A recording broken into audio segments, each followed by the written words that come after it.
The SUV didn't just roll into the creek, it sailed.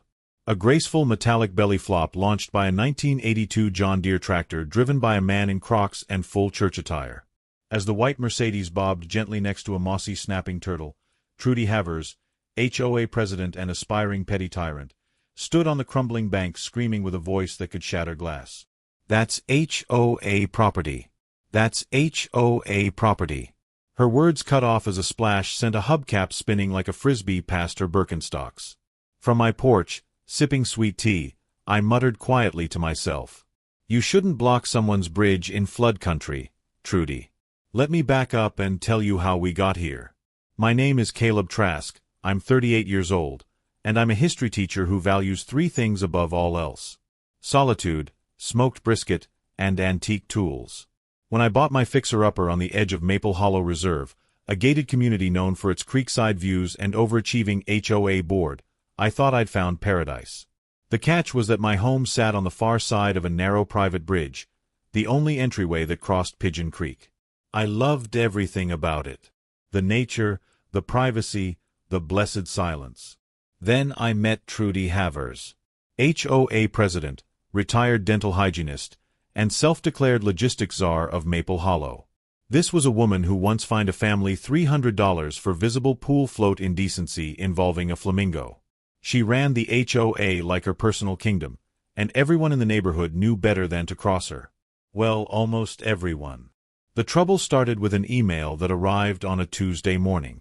"Caleb," it read in that passive-aggressive tone only HOA officials can master, "due to your bridge not aligning with HOA aesthetic standards, specifically wood grain uniformity, we're initiating an access review. Until then, usage is suspended." I read it 3 times, thinking it was some kind of joke. But when I drove home that afternoon, I discovered Trudy had literally blocked my bridge. She'd installed 2 folding gates across the entrance, complete with a reflective sign that said under aesthetic review in bold letters, and left a note on my truck windshield written in her loopy handwriting. "Find alternate access until HOA deems your bridge fit." This was my own bridge. My private property. The bridge that came with my deed and had been there for 40 years before Maple Hollow even existed. But Trudy didn't care about legal technicalities when there was power to be wielded. The next morning brought an invoice slipped under my door.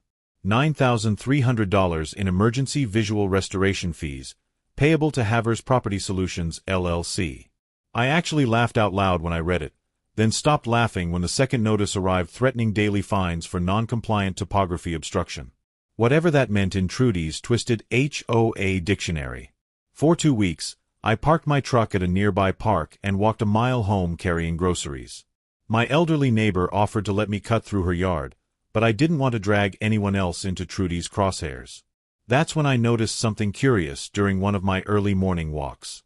Every day at exactly 7:05 a.m., Trudy's white Mercedes would creep slowly across my blocked bridge with her Yorkie sitting in the passenger seat. She was using my bridge as a shortcut for her daily dog walk while denying me access to my own property. The hypocrisy was so thick you could spread it on toast. But it also gave me an idea. I started documenting everything with the determination of a historian preserving primary sources. Drone footage captured her daily trespasses from above. Timestamps from my security system logged every crossing. I even installed a motion-activated camera shaped like a squirrel that caught her stopping midway across the bridge to take selfies with her dog. Within 3 weeks, I had compiled everything into a folder I titled Bridgegate and brought it to the next HOA meeting. The meeting was held in the community center, a beige room that smelled like old coffee and broken dreams. Trudy sat at the head table, flanked by her 2 co-conspirators. Carl, a man with suspiciously dyed eyebrows that looked like they'd been painted on with shoe polish, and a woman known only as Janice from Lot 4 who took notes on everything but never seemed to actually write anything down. When I presented my evidence, complete with printed screenshots and a USB drive of video files, Trudy's face turned the color of an overripe tomato. She declared with a haughty tone that made everyone in the room uncomfortable that my evidence was inadmissible due to our electronic surveillance policy. Carl nodded so vigorously his eyebrows seemed in danger of sliding off.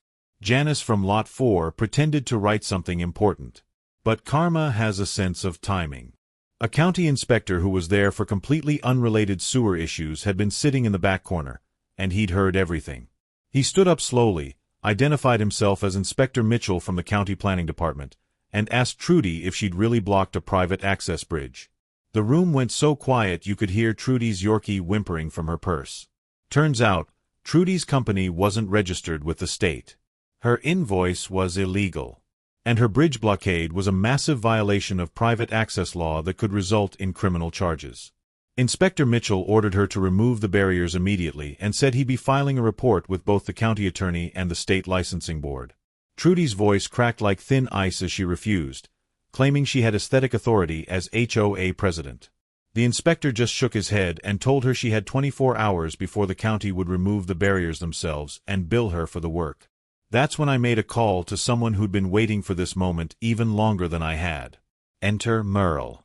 Local tractor guy, part-time deacon at First Baptist, and full-time neighbor with a grudge after Trudy cited him for excessive lawn vintage. That was her term for his collection of garden gnomes and a rusted windmill that had been spinning peacefully for 2 decades. Merle showed up the next morning in his Sunday best, which happened to include bright orange Crocs that clashed magnificently with his pressed khakis. I was sitting on my porch with a fresh glass of sweet tea when Merle rumbled up on his 1982 John Deere. The morning sun caught the faded green paint, making it look almost majestic. I didn't have to say much. Just pointed to where Trudy had left a Mercedes parked halfway across my bridge again, blocking the entire width while she power-walked through my property with her designer tracksuit swishing like angry whispers. Merle looked at the car, looked at me, and said with the calm certainty of a man who'd found his calling, "Bless her heart." The tractor's engine revved with what I can only describe as mechanical anticipation. With a gentle shove from the steel bucket and an absolutely divine amount of torque that would make a physics teacher weep with joy, Trudy's Mercedes transformed from HOA chariot to creek decoration in exactly 4 seconds flat. The splash was magnificent. Water erupted like a geyser, sending a wave that caught 3 ducks by surprise and sent them squawking into the air. The Mercedes bobbed once, twice, then settled into a gentle float about 15 feet from the bank, spinning slowly in the current like the world's most expensive bath toy. Trudy arrived moments later, coffee in one hand and leash in the other, her power walk interrupted by the sight of her SUV's roof barely visible above the waterline. The scream that escaped her throat was something primal, a sound that echoed through Maple Hollow and possibly cracked 2 solar garden lights in the Hendersons' yard. She dropped her coffee, which created a modern art piece on the pavement, and stood there shaking like a chihuahua in a thunderstorm. When the police arrived 20 minutes later, I simply showed them the complete footage I'd been collecting. Every instance of Trudy blocking my legal access, every trespass she'd made across my property, the illegal invoice from her unregistered company, and Inspector Mitchell's order from the previous day that she'd ignored.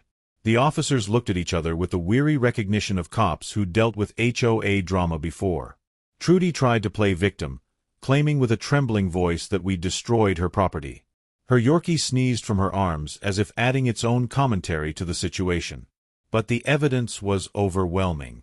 She'd blocked emergency access to a private residence, attempted extortion through fraudulent business practices, and violated 3 different county ordinances. The officers informed her she was looking at criminal trespass charges, fraud, and violation of a county order. The emergency HOA board meeting that evening was standing room only. Word had spread through Maple Hollow faster than Trudy's Mercedes had sunk. The vote to remove her from the board was unanimous. Even Carl with his suspicious eyebrows voted against her, though he looked like he might cry while doing it. Janice from Lot 4 actually wrote something down for once. The word terminated in large letters across her notepad. Trudy's HOA extortion racket collapsed overnight. Her LLC was dissolved by the state for operating without a license. She was banned from holding any HOA position in the county for 10 years and ordered to pay me $11,000 in damages plus my legal fees. But the real kicker came when the judge announced she was facing 18 months probation and 40 hours of community service, specifically doing bridge maintenance for the county. Her face went white as paper, her mouth opening and closing like a fish gasping for air, no sound coming out as the gavel came down with a decisive bang.